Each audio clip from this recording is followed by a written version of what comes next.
நமசிவாயன்னு சொன்னா என்ன சார் கிடைக்கும்? யுக சௌபாக்கியம் கிடைக்கும். குழந்தை குட்டி, கொண்டாட்டி, பதவி, பொன்னாட, புகழ், பாராட்டு எல்லாம் கிடைக்கும். சிவாய நமன்னு சொன்னா சிவபெருமானே கிடைப்பார். இது யுக சௌபாக்கியம், அது பர சௌபாக்கியம்.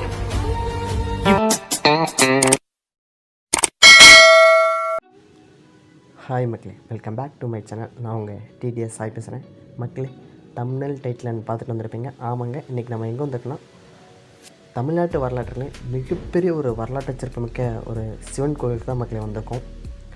சேரரின் தலைநகரமாக விளங்கிய வஞ்சி மாநகரம் இன்னும் சிறப்பு பெயரை கொண்ட கரூர் மாவட்டத்தில் இருக்க சிவன் கோவிலுக்கு தான் மக்களுக்கு வந்திருக்கோம். இந்த கோவில் வந்து பல்வேறு வரலாற்று சிறப்புமிக்க கோவிலுங்க. அப்பரால் பாடப்பட்ட சிவஸ்தலங்களில் இதுவும் ஒன்று. அது மட்டும் இல்லைங்க, இந்த கோவில் வந்து சித்தர் கரூரார் அவரோட ஜீவ சமாதியும் இந்த கோவிலில் தான் இருக்குது. மிகப்பெரிய ஒரு வரலாற்று சிறப்புமிக்க கோவிலுங்க. சரி வாங்க மக்கள், அப்படியே தொடர்ந்து பாருங்கள். அப்படியே கோயிலுக்குள்ளே போகலாம். ஸ்டார்டிங்கில் நம்ம கோயிலுக்குள்ளே என்ட்ரன்ஸ் சொன்னோன்னா அப்படியே லெஃப்ட் சைடு வந்திங்கன்னா இங்கே ஒரு விநாயகர் கோயில் ஒன்று இருக்குது மக்களே. கூட வந்த அந்த நாகச்சிற்பங்களும் விநாயகர் கோயில் ஒன்று இருக்குது. அதை அப்படியே திறந்து பார்த்துட்டு அப்படியே நம்ம கோயிலுக்குள்ளே உள்ளே போகலாம். இங்கே பார்த்தீங்களா, மிகப்பெரிய ஒரு வரலாற்று சிறப்புங்க. சோழர்களால் கட்டப்பட்ட மிகப்பெரிய ஒரு சிவன் கோயில், அதாவது கொங்கு பகுதியிலே இருக்க மிகப்பெரிய சிவன் கோவிலில் நம்ம கரூர் மாவட்டத்தில் இருக்க இந்த அதுவும் கரூர் நகரத்து மையத்திலே இருக்க சிவன் கோயிலும் ஒன்று. இங்கே வந்து எரிபத்த நாயனார் அவரோட ஜீவ சமாதியும் நம்ம இந்த கோயிலில் தான் இருக்குது. இங்கே பார்த்தீங்களா, நால்வர் அரங்கம். இந்த நால்வரை பற்றி கண்டிப்பாக சிவனடியார்கள் எல்லாருக்குமே இந்த நால்வரை பற்றி உங்களுக்கு தெரியும்.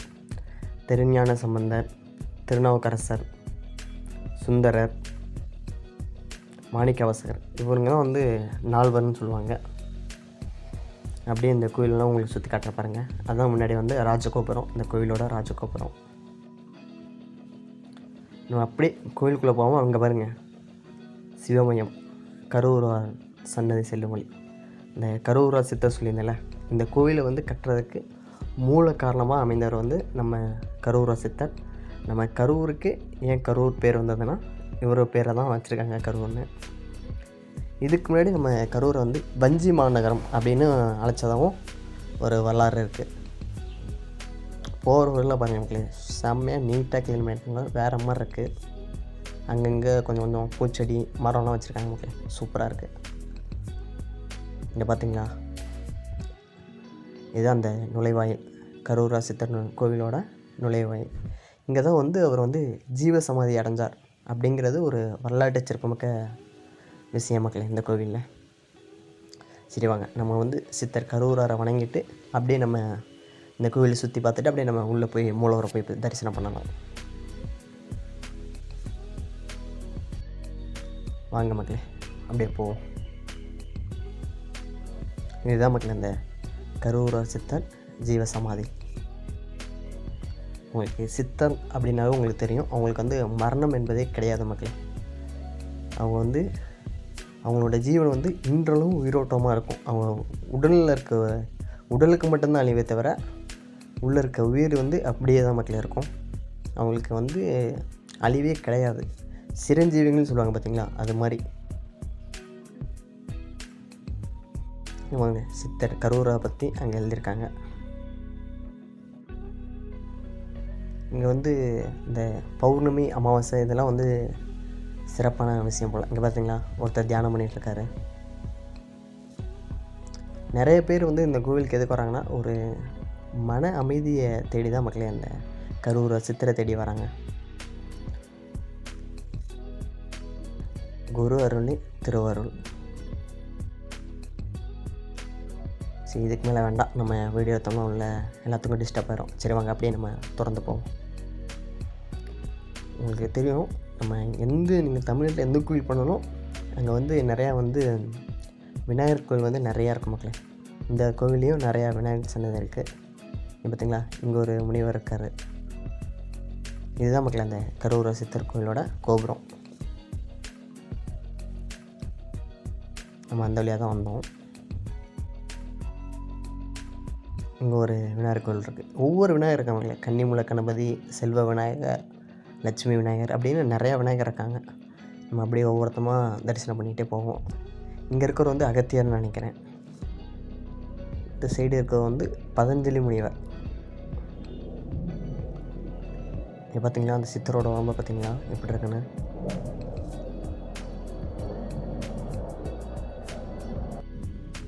இங்கே பார்த்தீங்கன்னா நிறைய தியானம் பண்ணுறவங்களாம் நிறைய பேர் இங்கே இந்த கோவிலுக்கெலாம் வராங்க மக்களே.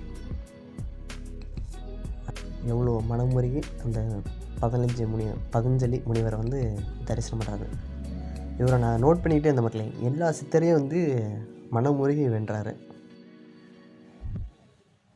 அவரை நம்ம டிஸ்டர்ப் பண்ண வேண்டாம், தூரத்துலேருந்து வீடியோ எடுத்துக்கலாம்.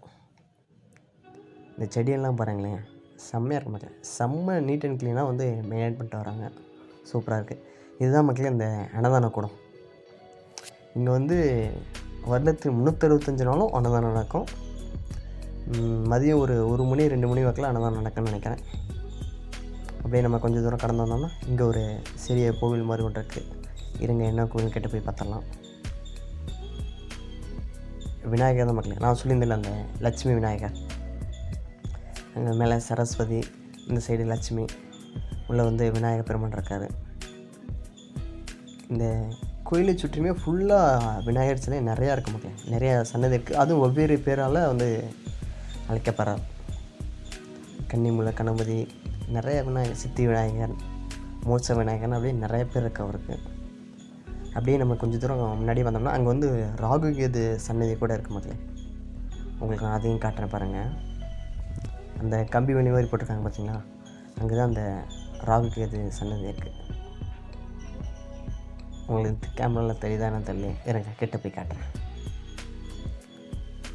இந்த சைடு இருக்கிறது ராகு, இந்த சைடை வந்து கேது. இதோட வரலாறு வந்து மிகப்பெரியது மக்களே. இவங்க வந்து பாதி அசுரர்கள், பாதி வந்து தேவர்கள், அந்த மாதிரி இவங்க வந்து ஒரு ஆள் தான். நம்ம பெருமாள் வந்து என்ன பண்ண வரோன்னா, அவனோட சுதர்சன சக்கரத்தை வச்சு தலையை மட்டும் சீவி 2 பேர்த்தையும் வந்து தனித்தனியாக பிரிச்சுருவார். ராகு கேது அப்படின்னு சொல்லி தனித்தனியாக பிரிச்சு. இங்கே பார்த்திங்கன்னா உள்ளே வந்து மாடை கூட வளர்க்குறாங்க. சரி வாங்க அப்படியே நம்ம உள்ளே போவோம். இங்கே ஒரு சின்ன கோவில் மாதிரி இருக்குல்ல, இந்த கோவிலுக்கு வாசலே காண முன்னாடி இருக்குன்னு நினைக்கிறேன் நான். உள்ளே அங்கே கேமரா எடுக்கணும்னு சொல்கிறாங்க. நம்ம கூட பாருங்கள் தம்பி வந்திருக்கான், வீடியோ எடுக்கிற ஹெல்ப் பண்ண வந்திருக்கான். நம்ம தம்பி தான் நந்தகுமார். சரி வாங்க அப்படியே நம்ம கொஞ்சம் தூரம் நடந்துக்கிட்டு வேறு என்ன சிறப்பு இருக்குது இந்த கோயில் அப்படியே முழுவதுமாக சுற்றி பார்க்கலாம் மக்களே. நம்ம கொஞ்சம் தூரம் அங்கிட்டு வந்தோன்னே இங்கே ஒரு அம்மன் சன்னதி ஒன்று இருக்குது. நம்ம இந்த அம்மன் சன்னதியை உள்ளே போயிட்டு சாமி தரிசனம் பண்ணிவிட்டு அப்படியே நம்ம இங்கே பார்த்தீங்களா தாய்மார்கள் பாலூட்டும் இடம் கூட தமிழக அரசால் வந்து இந்த மாதிரி வச்சுருக்காங்க. ரொம்ப ஒரு பாராட்டத்தக்க செயல் மக்களே. இங்கே வந்து பாருங்களேன், இங்கே ஒரு மாடு ஒன்று இருக்குது. கீழே வந்து சிவலிங்கத்துக்கு வந்து தானாக வந்து பால் அபிஷேகம் பண்ணுற மாதிரி சூப்பராக இருக்குல்ல. சரி வாங்க அப்படியே நம்ம அந்த யானை பக்கத்தில் அந்த உள்ளே போய் அம்மன் கோவிலில் போய் வந்து தரிசனம் பண்ணிவிட்டு அப்படியே நம்ம மற்றதெல்லாம் சுற்றி பார்ப்போம். அப்படியே நான் கோயிலுக்குள்ளே வந்துட்டேன் மக்களே. இங்கே பார்த்தீங்களா, வந்தோன்னே அம்மன் சன்னதிக்கு நேராக வந்து இந்த இருக்குது, நந்தி இருக்குது. ஆக்சுவலாக வந்து லிங்கத்துக்கு பக்கத்து ஆப்போசிட்டில் தான் வந்து நந்தி இருக்கும். ஆனால் இங்கே வந்து அம்மன் கோவில் பக்கத்துலேயே நந்தி இருக்குது. நம்ம அப்படியே அம்மனை தரிசனம் பண்ணிவிட்டு அப்படியே நம்ம வெளியே வந்துட்டோம். அப்படியே வாங்க மக்கள் உள்ளே போவோம். உள்ளே கோயிலுக்குள்ளே நான் உள்ள காடு இல்லை, கோயிலை சுற்றி தான் காட்டிகிட்ருக்கேன். வாங்க அப்படியே கோயிலுக்குள்ளே போவோமா. அந்த சைடு சின்ன குளமெல்லாம் இருக்குது மக்களே, அதெல்லாம் உங்களுக்கு காட்டுறேன். மீனெல்லாம் நிறையா வளர்க்குறாங்க. மழை பெஞ்சிட்டு உங்களுக்கு வீடியோவில் தெரியுதா என்னன்னு தெரியல, மழை கொஞ்சம் பெஞ்சிட்டு தான் நனைஞ்சிக்கிட்டே தான் போகிறேன் நான். கோபுரம் பாருங்கள், இங்கேருந்து எவ்வளோ தெளிவாக இருக்குங்க. பாருங்க, சின்ன சின்ன குளமெல்லாம் வச்சுருக்காங்க. உள்ள மீனெல்லாம் நிறையா இருக்குது மக்களே. நிறையா கோல்டன் ஃபிஷ்லாம் வச்சுருப்பாங்க போல, சூப்பராக இருக்குது. கொஞ்சம் கூட அந்த நீட்னஸ் குறையாமல் சுத்தமாக வச்சுருக்காங்களே, அப்படியே பளிச்சுன்னு இருக்குது தர. புகழ்ச்சோழ மண்டபம் கண்டிப்பாக மக்களே, நான் உங்கள்கிட்ட சொன்னேன்னா என்னன்னு தெரியல, இந்த கோவிலை வந்து கட்டியது வந்து சோழர்கள் மக்களே. சேரர்களும் சோழர்களும் இணைந்து தான் இந்த கோவில் வந்து கட்டியிருக்காங்க. இந்த மண்டபத்துக்கு பேர் வந்து புகழ்ச்சோழர் மண்டபம். அதாவது வந்து இப்படி சொல்ல, சிவனடியார்கள் ஒருத்தர் தான் வந்து புகழ்ச்சோழர் அப்படிங்கிற ஒரு மன்னன் வந்து சிவன் அடியாராகவே ஃபுல்லாக மாறிட்டார். சிவனே கதி அப்படின்னு சொல்லி வந்து துறவரத்தை கொண்டதுனால தான் அவர் பேர் வந்து புகழ்ச்சோழர் அப்படிங்கிற ஒரு பேரை வந்து கிடச்சிது. கோபுரத்துக்கிட்ட இருந்து உங்களுக்கு காட்டுற பாருங்கள். இதுதான் மக்களே இந்த கோவிலோட கொடிமரத்தூண். கொங்கு பகுதியில் மட்டும்தான் இந்த மாதிரி வந்து கோவிலுக்கு ஆப்போசிட்டில் வந்து இந்த கொடிமரத்தூண்லாம் கிடைக்கும். இது ஆக்சுவலாக வந்து விளக்குத்தூண்னு சொல்லுவாங்க. கொங்கு பெல்ட்டில் வந்து அதிகமாக இந்த மாதிரி பார்க்கலாம் நம்ம. அப்படியே வாங்க, இங்கே ஒரு சின்னதாக உண்டியல் மாதிரி வச்சுருக்காங்க. இவர் வந்து அந்த 4 பேர் நினைக்கிறேன் மக்களே, அந்த திருஞான சம்பந்தர், அந்த திருநாவுக்கரசர், மாணிக்கவாசகர் அவங்கன்னு நினைக்கிறேன். அவங்களோட சன்னதி அந்த தூணில் வந்து பதிச்சு வச்சுருக்காங்க. அவங்களோட உருவ அமைப்பு அதில் தூணில் பதிச்சு வச்சுருக்காங்க. ஓம் நமச்சிவாய. சரி வாங்க, அப்படியே நம்ம உள்ளே போவோம் கோயிலுக்குள்ளே. மழை கொஞ்சம் பெய்யுது மக்களே, கேமரா கொஞ்சம் நனைஞ்சிடுச்சுன்னு நினைக்கிறேன். சரி வாங்க, அப்படியே நம்ம உள்ளே போவோம். இந்த கோவில் வந்து கிட்டத்தட்ட ஒரு 1000-1500 மிக பழமையான கோவில் மக்களே.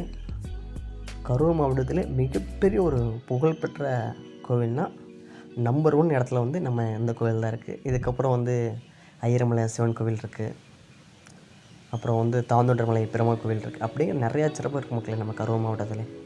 கரூர் மாவட்டத்தில் இருக்க அனைத்து வகையான சுற்றுலாத்தலங்களையும் நான் கண்டிப்பாக வீடியோ எடுத்து போடுறேன். சரி வாங்க, அப்படியே நம்ம கோயிலுக்குள்ளே போகலாம். அப்படியே நம்ம உள்ளே வந்தோம்னா இந்த கோயிலோட குடிமரத்தோடு நம்ம பார்த்துட்டோம். அப்படியே வாங்க நம்ம உள்ளே போவோம். அந்த 63 நாயன்மங்கள் சன்னதி இருக்கும்ல, அதையும் நம்ம வந்து தரிசனம் பண்ணிக்கலாம். ஆக்சுவலாக இந்த கோயிலுக்குள்ளலாம் வீடியோ எடுக்க அனுமதி கிடையாது மக்களே. நம்ம தான் வந்து தெரியாமல் வீடியோ எடுத்துகிட்ருக்கோம்.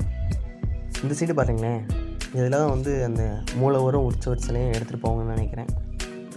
உற்சவர் சிலையை மட்டும்தான் எடுப்பாங்க. மூலவர் வந்து உள்ளே தான் இருப்பார். அவர் வந்து சிவலிங்கமாக காட்சியளிப்பார். உற்சவர் சிலையும் அம்மன் சிலையை மட்டும் வெளியே இந்த மாதிரி எடுத்துகிட்டு போவாங்க. மயில் வாங்கணும் அது மாதிரிலாம் எடுத்துகிட்டு போவாங்க. மேலே தான் மக்கள் அந்த 63 நாயன்மகள் சிலை இருக்குது. அப்படி ஒவ்வொன்றா பார்ப்போம். சரி வாங்க, அப்படி பார்ப்போம். நீங்கள் யாராச்சும் இந்த கரூர் மாவட்டத்தில் இருக்க இந்த பசுபதீஸ்வரன் சிவன் கோயிலுக்கு யாராச்சும் வந்திருந்தீங்கன்னா கண்டிப்பாக மறக்காமல் கமெண்ட் பண்ணுங்கள் மக்களே. எல்லாருமே கண்டிப்பாக அந்த கோவிலுக்கு வாங்க. நீங்கள் நினச்சது கண்டிப்பாக அந்த கோவில் வந்து வேண்டிங்கன்னா கண்டிப்பாக நடக்கும். இவங்க தான் மக்களே சிவனடியார்கள். 63 நாயன்மார்கள் சொல்லுவாங்களே, இவங்க எல்லாருமே தான். நம்ம கடைசியாக 63 நாயன்மார்களை தரிசனம் பண்ணிட்டு அப்படியே நம்ம கடைசியாக வந்தோம்னா அங்கே ஒரு மிகப்பெரிய ஒரு சிவலிங்கம் ஒன்று இருக்குது. பார்த்தீங்கன்னா சிவபெருமானு இந்த லிங்க வடிவில் காண்பது வந்து மிகப்பெரிய ஒரு வரம் மக்களே. நான் சொல்லியிருந்தேன், இங்கே பார்த்திங்களா கன்னி விநாயகர் இருக்காரு. அப்படியே நம்ம கொஞ்சம் தள்ளி இந்த சைடு வந்தோம்னா இங்கே வந்து இவர் தான் அந்த மூலவர்னு நினைக்கிறேன். சோமஸ்கந்த மூலவர் சிலை, உற்சவர் சிலை. சரி, இது வந்து உற்சவர் சிலை. மூலவர் சிலை வந்து அங்கே லிங்க வடிவில் இருக்கும். அந்த உள்ளே வந்து அந்த இதெல்லாம் இருக்குது மக்கள், உள்ள மயில் அந்த மாதிரிலாம் நிறையா இருக்குது. இந்த சாமி சிலையை வந்து ஊர்வலமாக எடுத்துகிட்டு போவாங்களே, அதுக்காக. இங்கே பார்த்திங்கன்னா நிறையா வந்து வடநாட்டில் இருந்தெல்லாம் நிறைய பேர் இந்த கோவிலுக்கு வராங்க. இங்கே பார்த்திங்கன்னா இங்கே ஒரு லட்சுமி கோவில் ஒன்று இருக்குது. இவங்க எல்லாமே வட மாநிலத்தவர்கள் மக்கள். வள்ளி தேவனை, நம்ம தமிழ் கடவுள் முருகன். இங்கே பாருங்கள் எவ்வளோ அழகாக இருக்கிற முருகப்பெருமான். அங்கே பார்த்திங்களா, இங்கே வந்து முருகன் வந்து ஆண்டி குளத்தில் அங்கே வந்து வள்ளி தேவனையோட காட்சி அளிக்கிறாரு. இங்கேயும் ஒரு சிவலிங்கம் இருக்குது. அது பார்த்திங்களா, இந்த சிவலிங்கத்தை பார்த்திங்களா ஒன் சைடு அப்படியே சாஞ்ச மாதிரி இருக்குது. இவர் பேர் வந்து சுந்தரமூர்த்தி அப்படின்னு சொல்லுவாங்கள்ல, அந்த சிவலிங்கம் மக்களே. அப்பன் சிவபெருமானை தரிசனம் பண்ணிவிட்டு அப்படியே வாங்க நம்ம திறந்து போவோம். இது வந்து பஞ்சலிங்கம் மக்களே. உங்களுக்கு தெரியும் பஞ்சலிங்கம், அதாவது ஆகாயம், பூமி, காற்று, நெருப்பு, இது எல்லாமே பஞ்ச பூதங்கள் சொல்லுவாங்க. அந்த மாதிரி இது வந்து பஞ்சலிங்கம் மக்களே. ஒவ்வொரு லிங்கத்துக்கும் ஒவ்வொரு தன்மை இருக்குது. பஞ்சலிங்கத்தையும் வணங்கிட்டு அப்படி நம்ம உள்ளே போவோம் வாங்க. இது வந்து அந்த பலிபீடம் சொல்லுவாங்களே, அந்த இது. இதை பார்த்திங்கன்னா இந்த தூணெல்லாம் பாருங்களேன், ஒவ்வொரு தூணும் வேலைப்பாடுகளை பாருங்கள். அதனால தான் சொல்கிறேன், இது வந்து மிகப்பெரிய ஒரு பழமையான கோவில் மக்களே. அதுவும் இல்லாமல் வந்து எரிபத்த நாயனார் அவரோட சன்னதியும் இந்த கோவிலில் தான் இருக்குது. கரூர சித்தர் அவரோட சன்னதியும் இருக்குது. இங்கே பார்த்திங்களா, இந்த இதில் வந்து நிறைய காசு பார்க்கலாம். நல்லா சின்ன வயசுலேருந்து பார்த்துட்டே இருக்கேன்.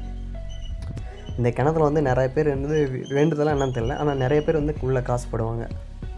உங்களுக்கு அந்த கீழே மின்னுது பார்த்திங்களா, அது ஃபுல்லாகவே வந்து பணம் தான், சில்லற காசு தான்.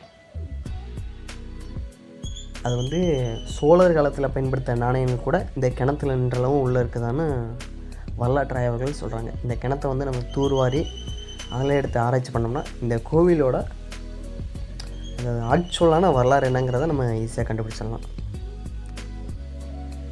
இங்கே பார்த்திங்கன்னா ஒவ்வொரு சன்னதியும் இருக்குது.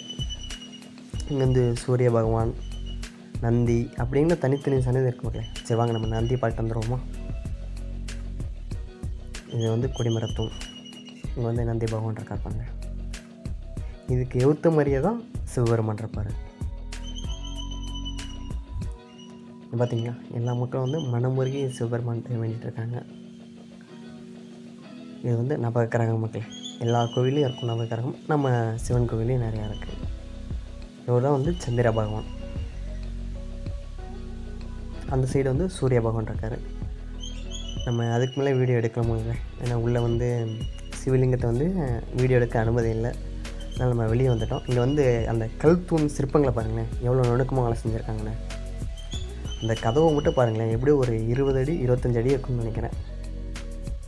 அவ்வளோதான். கோவில் நட வேறு சாத்த போகிறாங்க, டைம் ஆகிடுச்சு. நம்ம அப்படியே ஒவ்வொன்றா உங்களுக்கு காட்டுறேன். இந்த சிற்பம் அந்த இதெல்லாம் காட்டுறேன் பாருங்களேன். பாருங்கள் எவ்வளோ நுணுக்கமாக செஞ்சுருக்காங்க சிலையெல்லாம். எல்லாமே கற்கள் மக்களே. ஒற்றை பாறை கற்களால் செய்யப்பட்ட அந்த முன்பகுதி, இந்த அமைப்பு மிகப்பெரிய ஒரு ராஜகோபுரம் மக்களே. உங்களுக்கு முன்னாடி தெளிவாக காமிச்சினானதில்ல, இருங்க கொஞ்சம் நான் முன்னாடி போய்ட்டு உங்களுக்கு கோபுரத்தை காட்டுறேன் எப்படி இருக்கும் பாருங்களேன். இங்கே பாருங்கள், சூப்பராக இருக்குல்ல. இங்கே மேலே ஒரு அரை மாதிரிலாம் இருக்குது மக்களே. நம்ம இந்த தமிழ்நாட்டை ஆட்சி செய்த மூவேந்தர்கள் அவங்கள வந்து சிவபெருமான் விளையாட்டில் வந்து தவிர்க்க முடியாது மக்கள். அந்தளவு